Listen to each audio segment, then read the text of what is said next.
Welcome to today's program titled Weathering COVID-19 with Your Trade Secrets and Customer Goodwill Intact. At this time, all participants are in listen-only mode. For those of you who are logged into the web presentation, you are encouraged to submit questions throughout the conference by typing them into the text box on your screen.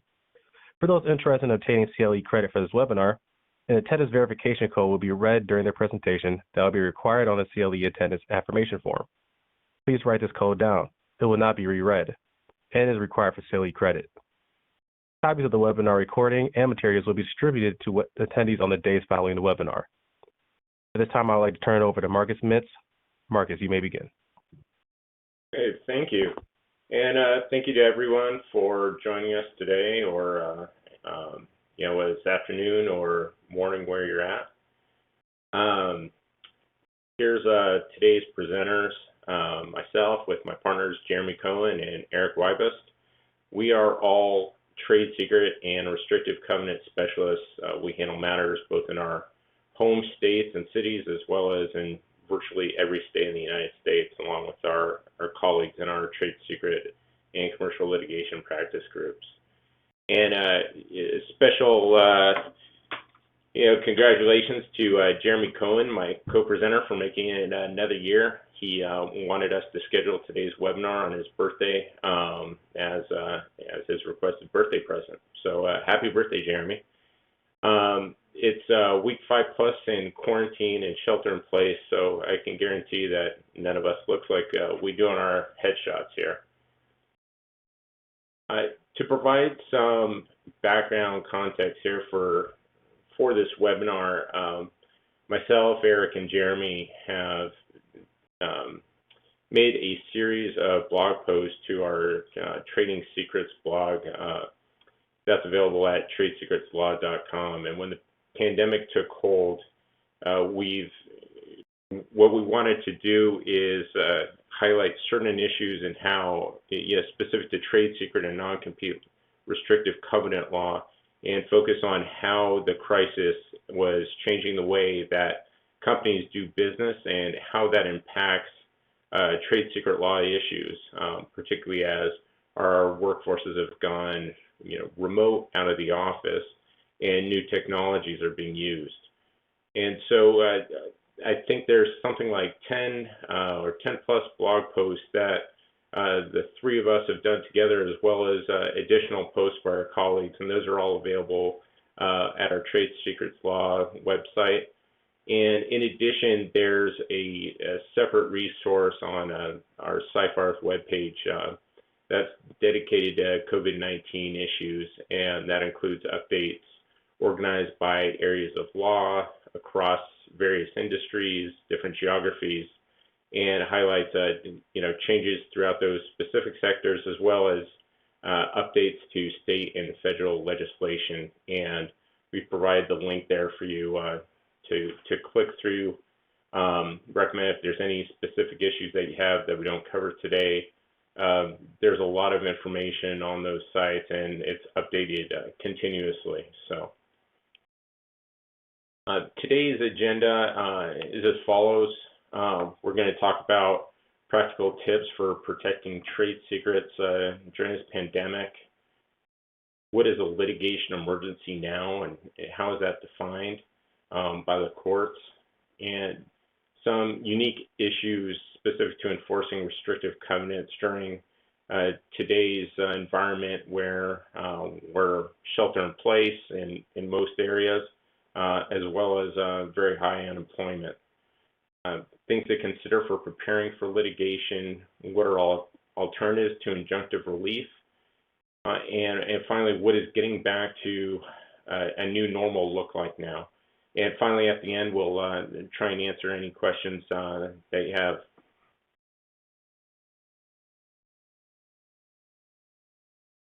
So as I just mentioned, things today are not normal. Workforces, by and large, are now remote. Many of us haven't been in the office for weeks or seen our coworkers, aside from a video conference, in quite some time.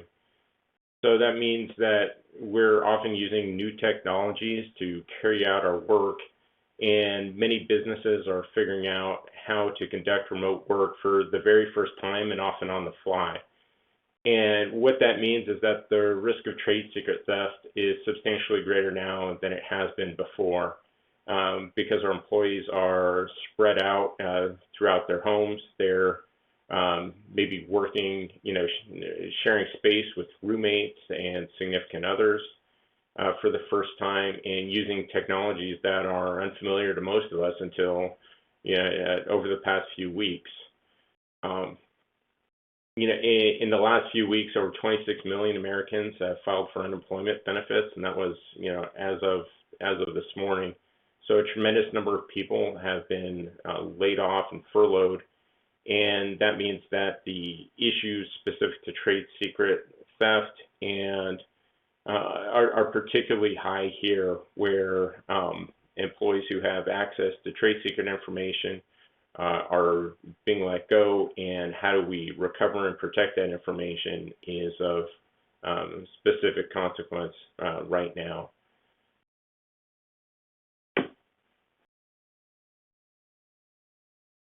So finally, in the court availability is impacted. In the ordinary course, pre-COVID-19 pandemic, in the ordinary course, we would, upon discovering trade secret theft or a breach of restrictive covenants, the typical playbook was we'd file a lawsuit and seek immediate injunctive relief.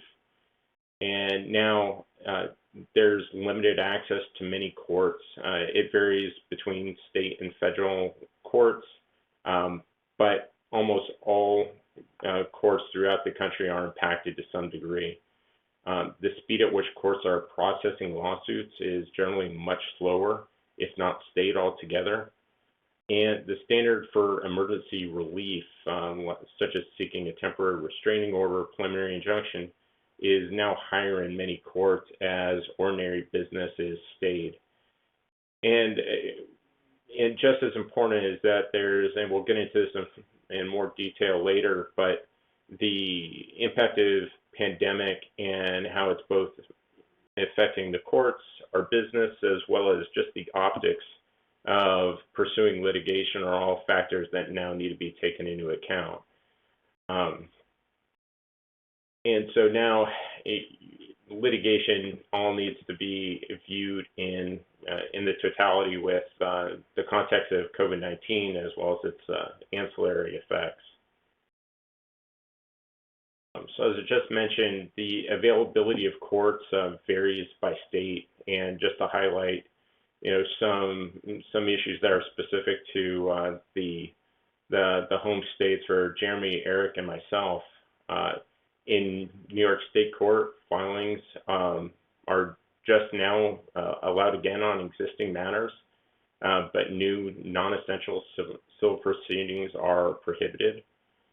In Illinois, the Chancery Division, which is the division of the court that is responsible for handling matters seeking injunctive or other equitable relief, has extended dates for all non-emergency matters into late May, as well as the standing orders have defined an emergency as a sudden and unforeseen circumstances that may cause injury, loss of life, or damage to property that requires an urgent response and remedial action. And that is something that is a complete departure from how things were pre-COVID-19. It's a significantly higher burden to meet than before. And so seeking a temporary restraining order or other injunctive relief in Illinois State Court is simply not the same. It's a much higher standard. It's not just a threat of irreparable harm, which is the key element that we needed to meet beforehand. So in Massachusetts, courthouses are closed to the public, and things are being handled remotely, which I think is consistent across Illinois as well as New York courts. And each court has defined what constitutes an emergency matter separately. So, and this is just to highlight some impacts from our home state courts, but we expect to anticipate that those changes are in some form or another consistent across the entire country.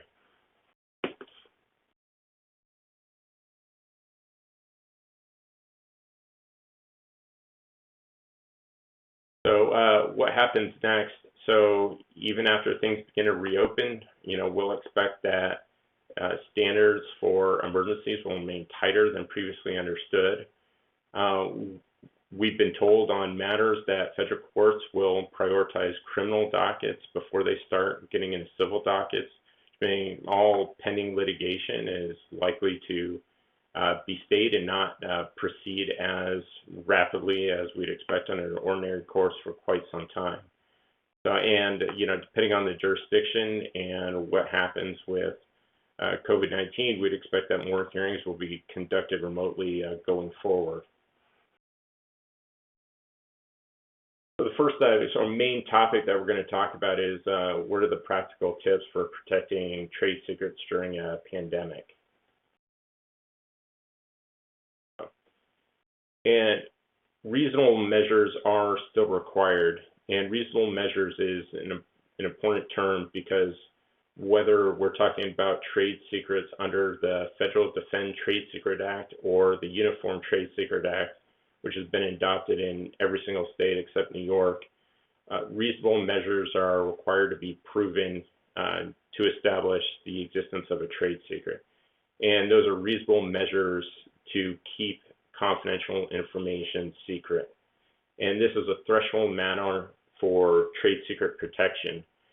And I think what we need to take into account now is that what is reasonable is going to be subject to change under the circumstances, and businesses need to consider how moving to remote work will change security issues specific to that company and its workforce and what technologies it uses to keep information secret. So we've created 6 sort of broad tips for keeping information, for keeping trade secret information confidential. That's setting clear expectations with employees, training across the company about keeping information confidential, monitoring trade secrets and our data systems and making sure that we're doing everything that we can to protect our information. 4, making sure that we've got the technical infrastructure in place to keep our information secret, as well as remote security and making sure that we're doing things remotely that we did from before, as well as making sure that our employees that are working locally are doing everything that they can to protect information. And finally, number 6 is what not to do, and that's prioritizing the ability to communicate and transmit data at the expense of protecting confidential information. So the first thing is setting clear expectations, and this is having a policy and agreement in place with between the company and its employees about how to protect information, what is information, confidential information, and how it should be treated. And this goes towards the first step of taking reasonable measures under the Federal Defend Trade Secret Act or the Uniform Trade Secret Act applicable in virtually every state. And having a policy is typically a first thing that a court is going to expect to see in terms of what steps a company has taken. And a good policy or agreement should describe what information is confidential, how it should be treated, specific provisions regarding remote work, and that's really hiding now during COVID-19 when the workforce is at home. And what are the types of things that we expect employees to do while they are working from home? And unfortunately, as so many employees are being furloughed or laid off, is what happens when employment ends, and how are we specifying the return of property and how things should be destroyed, cutting off access, and so on. And finally, any confidentiality agreement or policy with employees that provides for the protection of confidential information. Any restrictive covenants should also contain an immunity clause under the Defend Trade Secret Act. And that clause essentially just establishes and informs employees of the whistleblower protections under applicable law and provides for additional recoveries under the Defend Trade Secret Act if that clause is in fact included.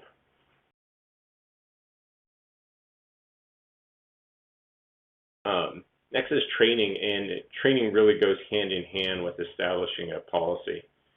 So we've provided the policy to our employees now, and the next step is making sure that there's actual training to enforce the purpose of the policy and making sure that employees understand what exactly is intended by the policy and how to carry out those items, including how to use secure encrypted services to transmit data, making sure that employees that are working remotely keep information away from roommates or others, that they protect login credentials if they're using Zoom and other means of staying in touch these days, that they're cognizant of what is in camera view, and so that confidential information isn't inadvertently disclosed.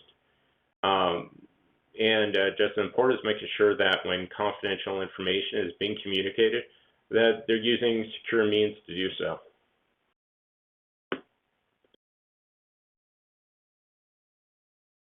And next is monitoring, and this is really making sure that technologies are in place to monitor usage of company data, and that people are tasked with looking at how technologies are being used across the company and how information is being accessed.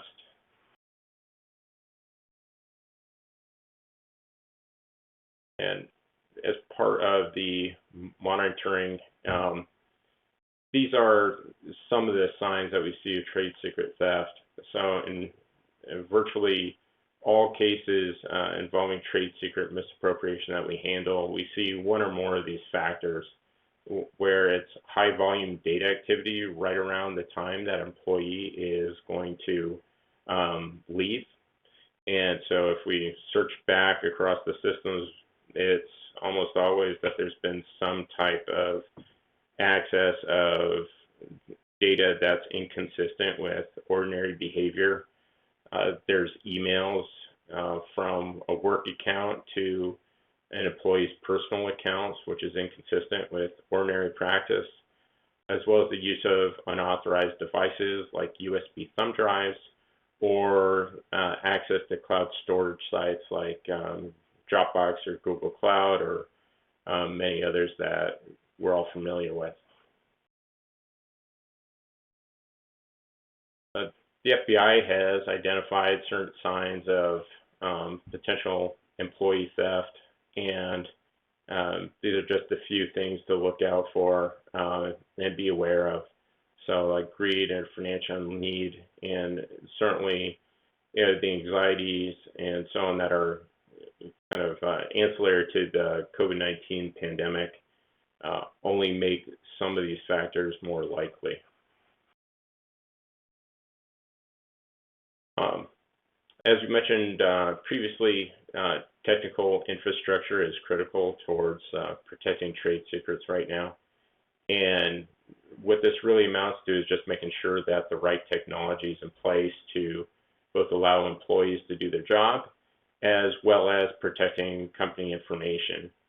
So some of the things that we recommend are having password protection to access computer systems,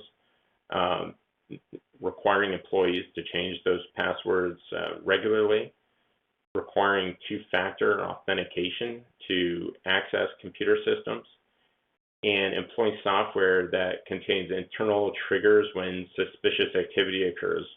So we just mentioned, some of the things that we often see that are indicative of trade secret misappropriation, like large-scale data movement.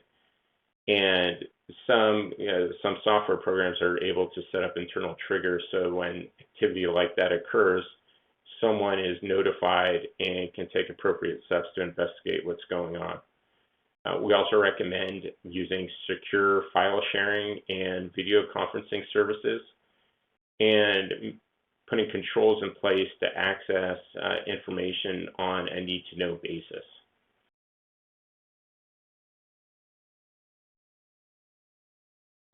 Remote security is our next tip, and this goes hand in hand with what we've described above. It means making sure that we have secure networks in place and means of communicating, and making sure that employees are using those secure networks to access company information. And importantly for our remote workers is making sure that with their systems, like their Wi-Fi and other networks that they're using from homes, that they're using passwords and otherwise protecting how they are accessing systems to make sure that they're not creating a breach on their end. Finally, if suspicious activity is identified using the controls that we've put in place, a remote investigation can be conducted to analyze network access, email activity, and download history. We're not limited to having someone physically examine a computer or a system. Almost everything that just a few years ago needed to take place in person can now be done through the cloud.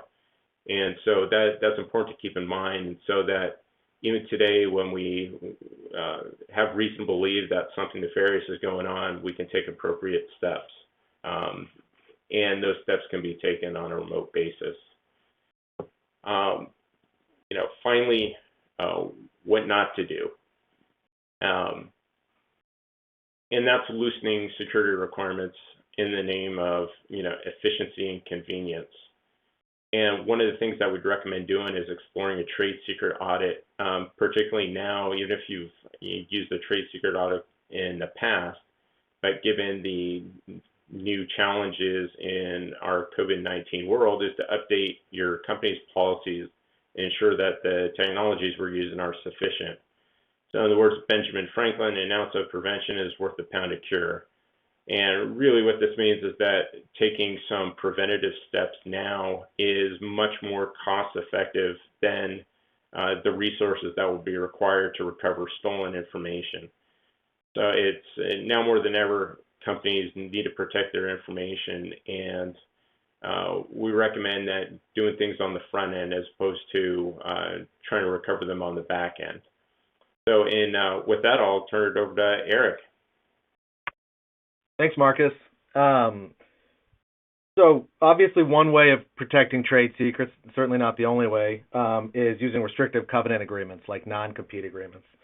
And one question we've gotten a lot over the past few weeks from clients is whether companies can enforce non-compete agreements against employees who have been laid off as a result of COVID-19 and the resulting downturn, and whether they should do so. So you can see here, obviously unemployment is extremely high. It's going up every week. I'm not going to go through all the numbers here, but you can see them on the screen. And as Marcus mentioned, the Department of Labor issued new numbers this morning. They do so every Thursday morning at 8:30 on their website. So in addition to what's up here, another 4.5 million people filed initial unemployment claims last week, meaning they were either furloughed or laid off. And the 4-week average is now over 5.8 million, almost 6 million, and something like 26 million people have now filed for unemployment since a lot of this began, the shutdown orders and whatnot. The Bureau of Labor Statistics has not updated the unemployment numbers since March 13th, but according to an article in Fortune magazine, they are suggesting that the unemployment rate now is probably above 20%, which is far more than the financial crisis, even in 2008 and 2009. So there are a lot of employees out of work, and this obviously, I think, goes without saying that this is largely, if not almost entirely, the result of the COVID-19 pandemic and the government shutdown orders. You can see here that a quote from the Department of Labor, this was in their first release following kind of the major mass COVID-related layoffs and furloughs. And they point out that it is directly related to COVID. It's across, obviously, geographies. It's across industries. And it's across levels of jobs. It's not just low-wage workers or just high-wage workers. It's across everything you can think of. So Get into the question now. Are non-competes in particular enforceable against discharged employees? According to the 50-state desktop survey that we put together every year, and I'd encourage you to either download from our website or you can order a hard copy of or reach out to one of us and we'll get you. It's really handy. 28 states permit the enforcement of non-competes. 3 states likely would. 9 states do not. And 10 states the issue is unresolved. And the issue being whether you can enforce them against employees who have been discharged as opposed to resigning on their own. There is, of course, a lot of nuance within those states, so don't assume just because you're in a state that permits it that you can just go ahead and rush into court and try to enforce a non-compete. You should certainly reach out to experienced counsel who's aware of the different state laws and state nuances. It may be that doesn't apply to certain types of employees.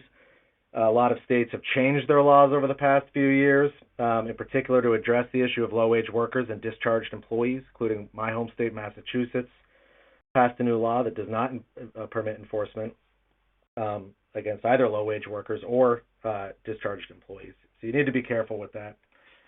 And that leads to the second question and possibly the more important question, and that's, should you enforce non-competes against these laid-off employees? And I don't mean in the moral sense, but more in the business sense.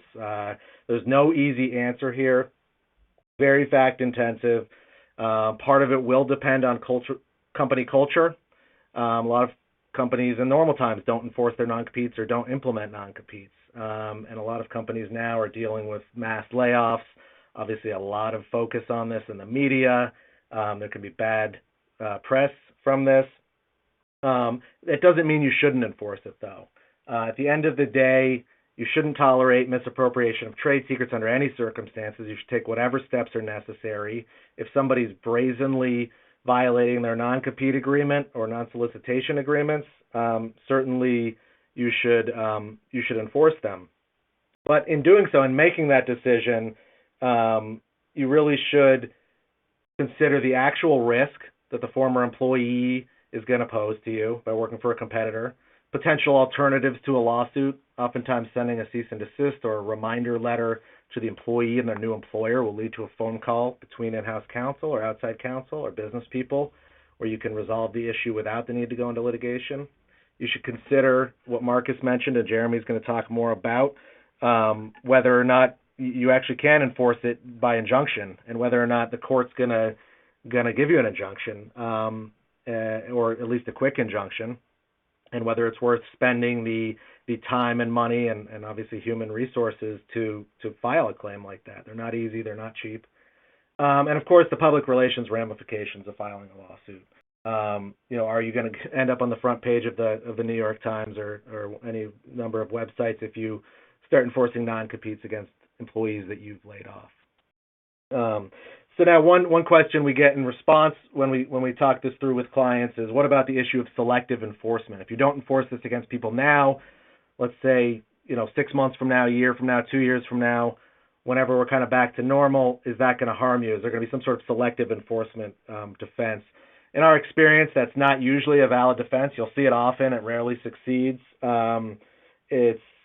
A lot of courts, and certainly not across the board, and I'm certainly not suggesting that this isn't ever a successful defense, but oftentimes they'll look at it as a prudent business practice. You're only enforcing this when you really need to, even if it's on the books for other people. So I wouldn't worry too much about that. But really, you should call experienced counsel with this, not just if you're run-of-the-mill lawyer, people who know the law in every state, know the judges, know what the courts are doing about both can and should you enforce restrictive covenant agreements against laid-off employees. Now I'm going to turn it over to the birthday boy, Jeremy Cohen.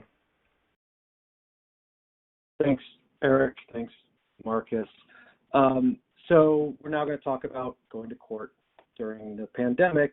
We know, thanks to Marcus, that notwithstanding COVID-19, you still can and, in fact, must take those reasonable measures to protect your trade secrets.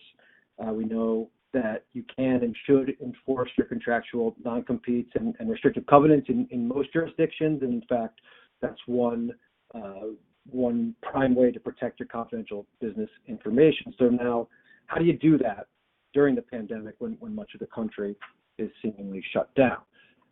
We can start to answer that first by going to the next slide. there's a typical sequence that these trade secret and restrictive covenant cases take in normal times. Starts off with your investigation. I know there's a fair number of HR professionals on the line. This is your time to shine, the investigation stage. This is where you get with counsel, you get with your IT, you get with management, and you look into the employee or ex-employee's conduct. You assess their communications. You can start to round up their devices and start looking at their storage and what kind of things they're doing that raise suspicion for all the reasons that Marcus mentioned earlier. Once you do that, it's time to go to court. Almost all of these cases begin with an application for a temporary restraining order, along with a preliminary injunction, often also with a claim for or with a request for expedited discovery. Injunctive relief is hugely important in cases like this for a couple reasons. The most obvious being once your secrets are out, once your customers are being contacted on behalf of a competitor, it's hard to undo that. The other reason is that going to court is a way of demonstrating that you're in fact taking those reasonable measures to protect your confidential information. You're not just letting people take that information, take your trade secrets, take your customer lists, and go on with their business and competing against you with it. So in almost all cases, seeking injunctive relief on an expedited basis is the way to go.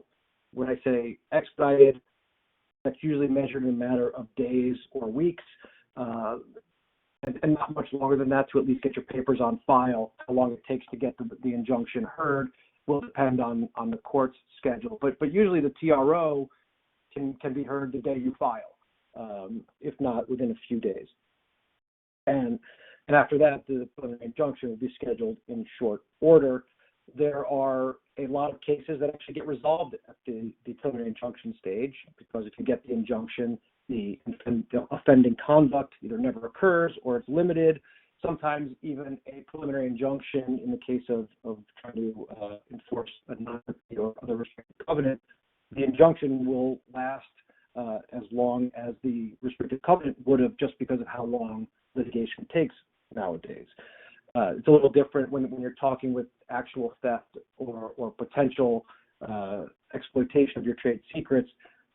That's not limited in time by your restrictive covenants. That goes on and on and on as long as the information remains confidential.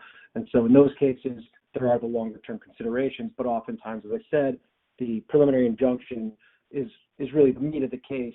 In fact, there was a Lex Machina report earlier this week that came out about the trade secrets litigation and noted the very high number of cases that get resolved very early on. Of course, cases don't always get resolved at those early stages.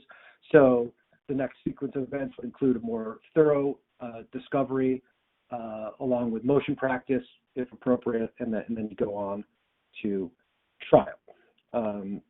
But again, the headline here is you really want to get to court as quickly as possible in these cases. So how do you do that right now?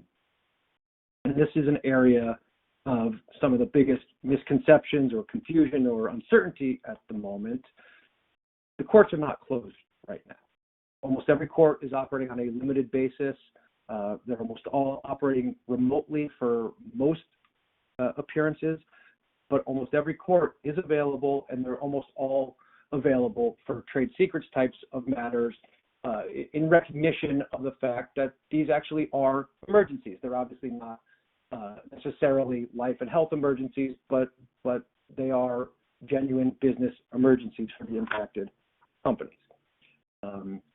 So again, most courts remain open for what I like to think of as business as somewhat usual. They're hearing people through novel forms of communication, and these are the kinds of things that courts are doing right now. They're continuing to address their fully briefed motions and appeals, which I think is self-explanatory. These are the motions and appeals that were briefed, in some cases even argued before any COVID-19 related closures. And so they're taking care of their inventory of cases and deciding those. There are the emergency or essential matters, which are permitted in just about every court. The question then becomes, okay, are these cases emergency? Are they essential? And we'll talk about a few examples in just a minute.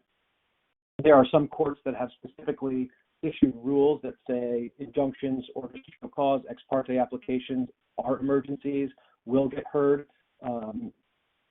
Sometimes even will be heard with live hearings, in-person hearings in those jurisdictions that still have some physical access to the courtroom, but in any event through Skype as they're doing it in the New York courts or other alternative technology. So, for example, Los Angeles, Washington State, Colorado, Connecticut all have specific rules authorizing hearings on orders to show cause or similar applications. And I think it's kind of interesting there is that those are some areas that are being particularly either hard hit with COVID-19 or have at least taken some of the more stringent measures, and they're still expressly authorizing hearings in these cases. And then routine matters. So with each passing week, as people try to acclimate to this new business environment, and that includes the courts are hearing more and more routine matters, although they're doing so often through either teleconference or video conference.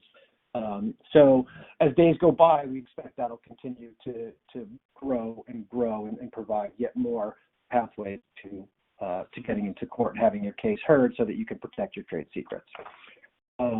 So let's take a look at some real world examples of some cases that have been decided. All these are within the past, say, 6 weeks or so, all since COVID-19. In terms of fully briefed motions and appeals, again, these aren't cases that are being argued now. They were argued already or fully briefed already, but the extent that courts are preoccupied with emergencies or what they think of as emergencies, this does show they are still deciding trade secrets and restrictive covenant cases as they work their way through. In the Cabela's case that's listed here in the Third Circuit, for example, this is actually one where the court declined to enforce a non-compete, but it did take up the issue. And the reason it declined was because under the circumstances, it didn't think that Cabela's had made its case. And this is one I find interesting just in terms of civil procedure. The court really ruled on a choice of law issue. It affirmed the Delaware trial court that said Nebraska law should be applied, even though there was a Delaware choice of law provision in the relevant contract. Everything relevant to the substance of the case occurred in Nebraska, including the employment relationship. And the court found a conflict of law between Delaware's, what it described as a fundamental policy in upholding the freedom of contract on the one hand, and Nebraska's fundamental policy of not enforcing contracts that prohibit ordinary competition, applying Nebraska law and deferring to the policy of not prohibiting ordinary competition. The Third Circuit affirmed denial of a motion to enjoin based on a non-compete. The flip side is the Hawaii case that's mentioned. This is from the Hawaii Intermediate Court. There they enforced the restrictive covenant in an employment agreement, going to show that, as Eric said, courts are continuing to enforce these in appropriate circumstances. In terms of the motions that are listed, again, these are just motions that were already briefed in the trade secret and restrictive covenant world, and the courts are continuing to decide these. For example, the PPG case out of the Western District of Pennsylvania was a case or a decision that was issued about 2 weeks after the Western District issued its order limiting access because of the COVID-19. And in that case, the court enjoined an employee who had been found to have been selling trade secrets to competitors for a number of years. There, you have some egregious evidence of the selling of trade secrets, sort of an obvious case, and so it's certainly not one of those borderline cases where a court might be reluctant to enforce. In terms of new motions and new arguments, here's a handful of examples of emergency or essential matters that courts have taken up and heard argument on or taken briefing on, even as the crisis has deepened. And these are from across all different jurisdictions and show that the courts are, again, continuing to engage. And just a couple of examples. So the Office Depot case, this is in Florida, where I think most people know, or you've been paying attention to the news, they have some of the less stringent COVID restrictions, although the courts themselves have adopted measures similar to their counterparts. The court granted a preliminary injunction in that case to prevent a major accounts manager who left for a competitor from competing and from relying on old customer lists and that sort of thing. Similarly, the independent technologies case in Nevada, again, Nevada, another place where there's some question about how stringent they're going to be enforcing their restrictions. But again, court there 3 days after Nevada issued its order limiting access, the court granted an injunction. The Biomin case out of Kansas is interesting in that it's the first reported case that we're aware of in the trade secret space to take specific note of COVID-19.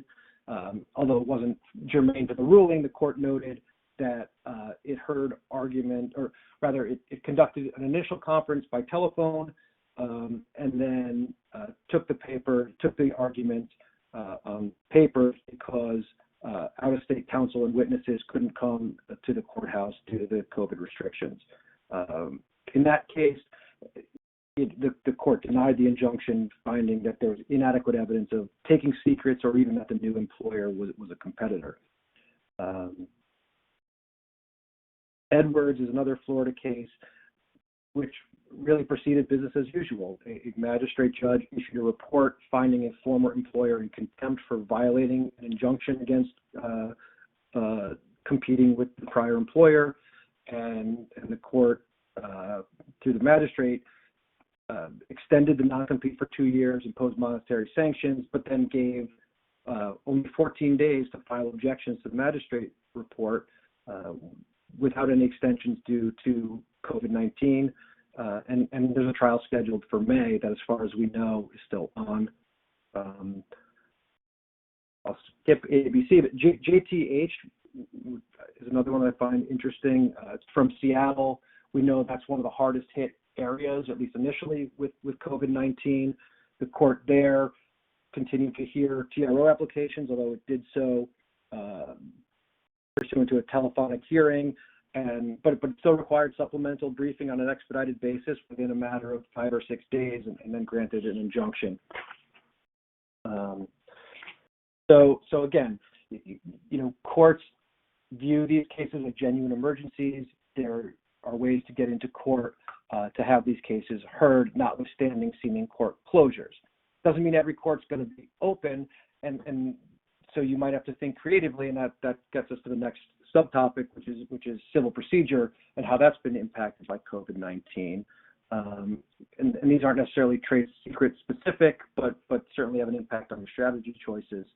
So one of the cases that I find most interesting is a case out of Delaware called Conduent Business Services, which was a case in which the relevant contract had a New York forum selection clause, and the Delaware court denied a motion to transfer or dismiss the case on the basis of that forum selection clause because it found that New York courts were unavailable due to the COVID-19 closure of New York state courts. Similarly, although not coming to the same conclusion, there's a case in the District of Massachusetts, Capriol versus Uber Technologies, where there was a motion to transfer to California, and one of the factors that the court looked at was the impact of COVID-19. The court felt that COVID-19 did present a special burden on the California courts, but not enough to justify not transferring the case. Somewhat similarly, bankruptcy court here in New York, in a case called 9 West Holdings versus Retail Group SAL, denied a motion to dismiss on forum nonconvenience grounds. The defendants were mostly based in Lebanon, as were their witnesses, and therefore wanted the case moved. But the court noted that it's hearing from all parties now by telephone because of COVID. So among other factors, that was a reason why the travel burdens on witnesses were not as great as they might otherwise seem. Down in Texas, in a case called Barton versus C.R. Bard, the court rejected a motion to transfer from Amarillo to Dallas and specifically noted as a prime reason that Amarillo has a smaller and less crowded airport, and therefore would be safer and more convenient for witnesses who had to travel to town for court during the pandemic. And then in another case out of West Virginia, focused on the question of personal jurisdiction, United Coals against Adajara Bank. The court, as part of its analysis of whether it would be reasonable to find personal jurisdiction in West Virginia, noted that technology like Zoom, FaceTime, and Skype has shrunk the world in which lawyers work, quote, even more than before the pandemic, end quote, which made a broader exercise of personal jurisdiction now reasonable in a way that it might not have been before. As a side note, I happen to think that was decided wrongly. We'll see if that gets appealed, but that's at least how one court has viewed the issue. And then a couple other ways that COVID-19 has impacted cases. There's a trade secret case in Ohio. It's actually a criminal case where the defendants were in jail and brought a COVID-19 related motion for compassionate release. These were Chinese nationals who had stolen secrets and sold them to a company in China, and the court found that they were still such a flight risk that it was not willing to grant the release. Bankruptcy is another consideration to keep in mind when you're thinking in terms of emergency. And we're talking about bankruptcy of your competitors, your adversaries. If you're going up against a financially distressed adversary, and more companies find themselves in that category of late, that may be another grounds for claiming an emergency that will get you in front of a judge sooner rather than later. I'm not going to spend any more time on that on bankruptcy because it could be an entire presentation into itself.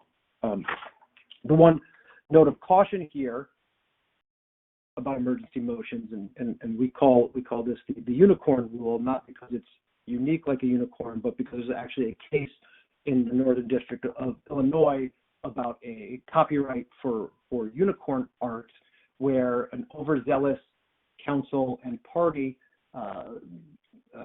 tried to prevail in the court that their case was an emergency and should be heard, and they really got taken to task by the court in a very pointed opinion, telling them that they needed to be more thoughtful about what is not an emergency. We've seen similar cases in Florida, for example, where a court has described counsel as reckless and expressed its shock for asserting emergencies in run-of-the-mill cases at a time of a national emergency. So that's our note of caution there as you think about these issues and discuss them with your counsel. Now, not every court will be open. New York State Court, for example, is still not accepting new cases. So I want to talk very briefly about what you can do to prepare your case while the court is closed. Before I do that, let me just read out our CLE code for the day for those who are here for their CLE credits. The code is S as in Seyfarth, again, 8812. SS 8812, and you'll get a form later, so you have to include that code on your form. So getting back to the question of what to do if you can't get into court right away. Again, we think you can, but in case you can't, you don't just throw up your hands and call it a day. There are still plenty of things that you can do, all geared towards protecting your information and also preparing your case for the day that you can get into court. So these are some of the basics. Investigations, and we talked a little bit about that already, but that's, and I'll elaborate on that in just a second. Cease and desist letters, monitoring of both the employee and business in general, some litigation alternatives, and then just a admonishment, if you will, to stay vigilant and be ready. So on the subject of investigations, there's a lot of different forms that investigations take. You have your forensic examinations, hard drives, your cloud drives, and those sorts of things. As Marcus said earlier, just about all of these things can be done remotely. In fact, some of these things might be easier with nobody in offices and no prying eyes around and that sort of thing. Witness interviews can be done by Zoom, Skype, FaceTime, WebEx, so on and so forth. Business monitoring. Good companies are doing this already, monitoring your customers, seeing who they're getting calls from, seeing if you're suddenly getting outbid by people when you are submitting your RFPs. Are there new product launches from competitors kind of out of nowhere? Are you seeing dramatic changes in pricing out of nowhere? And things like that. Social media monitoring. Keep an eye on what your employees and ex-employees are posting, on LinkedIn, who they're connected with all of a sudden on various forms of social media. And then in-depth investigations. If there's really a lot of smoke, there are times that you want to call in the pros, whether it's a private investigator or if you're a big company with robust internal security and really do a deep investigation. That's also an option. And that can also be done even now. So cease and desist letters. As Marcus said, this is something you normally do when you learn of an ex-employee taking your trade secrets, exploiting them elsewhere, or breaching restrictive covenants. They typically follow the pattern that you see here. These are not COVID-19 specific, but some things that you might do now when there's a fear that the ex-employee might take the view, well, you can't get into court anytime soon anyway, good luck, I'm just going to run rampant with your confidential information. Just include some more pointed reminders that the pandemic is certainly not an excuse to flout any legal obligations, that there's a possibility of damages that's potentially increased if you can't get an injunction and the offending conduct goes on for a longer period of time. That's going to increase your damages. Remind the employees that you're still monitoring them remotely. Remind them that you're conducting a forensic examination of their drives, which can sometimes put the fear of God into somebody. These aren't necessarily additional enforcement mechanisms, but they do provide a strong reminder that we're watching you and making sure that you aren't stepping out of line. Monitoring we talked about, and then finally we can consider some litigation alternatives. As I mentioned, if you can't get into court in New York, go to Delaware, where at least one court has already ruled that New York courts being closed to new filings renders them unavailable for purposes of whether to enforce a forum selection clause. Consider stipulated injunctions, which defendants sometimes are okay with, particularly if the injunction clearly states what they are allowed to do, not just what they're not allowed to do, and it gives the defendant some certainty too. And then finally, ADR. Consider whether arbitration or mediation is a possibility. Sometimes in the employment agreement itself, you'll have a provision for that. Sometimes you can just agree after the fact. And most major ADR organizations have really good technology that's available to do things remotely, oftentimes better than the courts themselves. So as the final word, stay vigilant, be ready. As soon as the court near you opens up, you want to be first in line. As Marcus mentioned, there's going to be a backlog because of constitutional speedy trial reasons. Criminal cases are probably going to get priority. But remember, delay is a factor against getting an injunction, and it might even be a factor in determining whether you've taken reasonable measures to protect your confidential information. So be ready. And I'll just close by mentioning one last case that kind of brings some of these themes together. It's a case called Texas Advanced Optoelectric Solutions against Renesas Electronics, Eastern District of Texas, from March 27th, so well within the COVID-19 crisis. And there, the court ordered a new trial on damages in a case involving trade secret misappropriation. But in so doing, the court noted that there's a likely backlog once the court reopens because of the pandemic. It might put the trial further out than the parties want. The court therefore encouraged the parties to consider mediation as an alternative to see if their damage claim could be settled more quickly, more efficiently, and without any delays as a result of the COVID-19 crisis. So that's a nice segue back to Eric, who is now going to talk to us in our remaining time about damages. Thanks, Jeremy. So yeah, the next topic is everybody's favorite, I'm sure, damages. Entire presentations could be done on this, and we're certainly not going to subject you guys to that. But we did want to go through the basics. But we'll try to keep it very brief and to the point. So when should you try to seek damages? The short answer is that in any case where you've suffered calculable harm, you should ask for damages. This is particularly true now, and why we included it in this presentation, because as both Marcus and Jeremy have talked about, emergency injunctive relief may not be a viable option, it may be delayed, or it may not fully remediate the harm, leaving you with damages.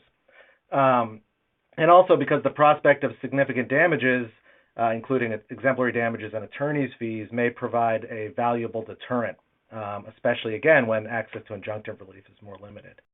And an important point that applies to all of this is that obtaining injunctive relief does not waive damages, although you, of course, have to show irreparable harm in order to get an injunction, which means you can't be fully compensated by monetary relief. You can, in fact, get both. Again, you may not get an injunction. You may not get the full injunction that you need. It may not fully remediate your harm. And you can opt for damages in lieu of injunctive relief if you don't think that injunctive relief is going to be a viable option right now. So what are the types of damages available? For restrictive covenant disputes, it's primarily lost profits. Experts can get creative, but this is the main one. The considerations that would apply to this and trade secret damages would include the damages period. That's something that there's a lot of fights over. How long, for instance, if somebody steals a client, how long would that person have been your client for? 6 months, a year, 2 years? Past order volume, past revenue, past profits. And more important now is current and future market conditions, especially with what's going on with the market and the economy right now. Are you going to be able to make a claim that your clientele would have continued doing business with you, or are they having financial issues of their own right now, and perhaps that you won't be able to make the same showing that you would have been able to prior to this. Damages for trade secrets, there's several categories. Again, it's not exhaustive, but actual loss, unjust enrichment, reasonable royalties, and then exemplary damages and our attorney's fees. Really important and interesting issue has to do with nascent industries and products that are not yet commercialized. If you can't show any past sales, how do you show damages? This is where you really need experts. And then, of course, negative know-how is another big issue, and that's what somebody takes off and they know what didn't work. How do you monetize that? For instance, WD-40, the 40 stands for it was the 40th try before they finally got it right. What if somebody had left at 38 or 39, gone to a competitor and said, no, don't do those things. Those don't work. We'll jump right to 40. And all of a sudden they got a huge head start, a huge benefit, massive savings in research and development and time. And again, how do you calculate that? You need an expert to do that.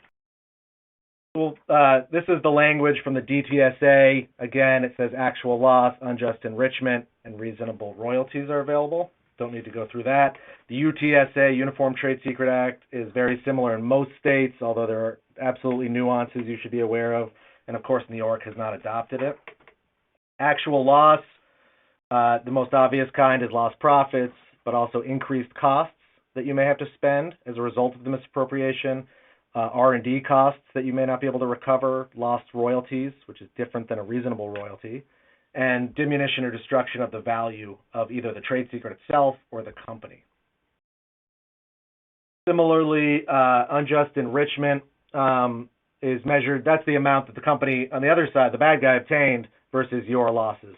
And that can include not only their profits and investor value, but also avoided royalties and, again, head start damages that we talked about. And this is not available in New York, again, because they have not adopted the UTSA, and their common law says it's not available. Reasonable royalty comes from the patent world. It's big in patent cases, and basically the question is, what would a willing buyer be willing to pay a willing seller for the product? Now, this is a big issue, and query whether there's even a willing seller in the context of trade secrets. In a patent case, obviously, the invention has to be disclosed. Everybody knows what it is. You get a monopoly over it for a certain amount of time. In a trade secret, the value is drawn specifically from the fact that it's a secret. So you may not have a willing seller Again, you need experts to deal with these issues. And then exemplary damages and attorney's fees, they're generally available under the DTSA and UTSA when you show bad faith or willfulness. A belt and suspenders approach, and something we suggest you should put in all agreements, whether it's with employees or with vendors or business partners, is to include a fee shifting or liquidated damages provisions so that you can ensure that you'll get attorney's fees, even if you can't show that bad faith or willfulness, and even if the information may be confidential but does not rise to the level of a trade secret. One thing that we suggest folks consider in the current climate is considering litigation finance. I won't get deeply into this. You can read about it online. Feel free to call any of us about it. But basically, you get funding from a funder, and you and the client is not out of pocket. It's non-recourse. And trade secrets in particular is an area that's interesting for this because oftentimes startup companies don't have the funds. Or all of their funds are tied up in manufacturing or research and development, so they can't afford a big trade secret fight. Bigger companies may just not want it on their books. And again, especially now with companies facing liquidity problems and just not wanting to show expenses on the books in order to maximize profits or even, frankly, to save people from being laid off, they may not be interested in spending, and they may be leaving meritorious claims on the table. In the final section, again, very briefly, the president's offered guidance for opening up the country. Many states have started to open. All states will at some point follow. But, we probably won't be back to normal, real normal, pre-COVID normal for a long time now, as Jeremy and Marcus both mentioned. And companies should continue being vigilant, continue doing things as they do get back to normal. Again, focus on technical infrastructure, but now that it's no longer an emergency, now that you're no longer in triage mode, consider being more thoughtful about it and actually vetting the technology you're using and deciding what is the most secure and user-friendly.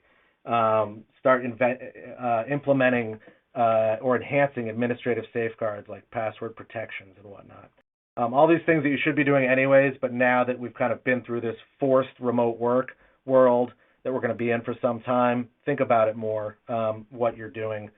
In the same vein, shore up agreements, more training, take the time with remote workers, use Zoom if you think it's secure enough, use other platforms for training, and always enforce your rights. We've talked a lot about this, but courts will continue to open and open more. You shouldn't be sitting on your rights. And if you can't afford it, again, litigation financing if there's damages.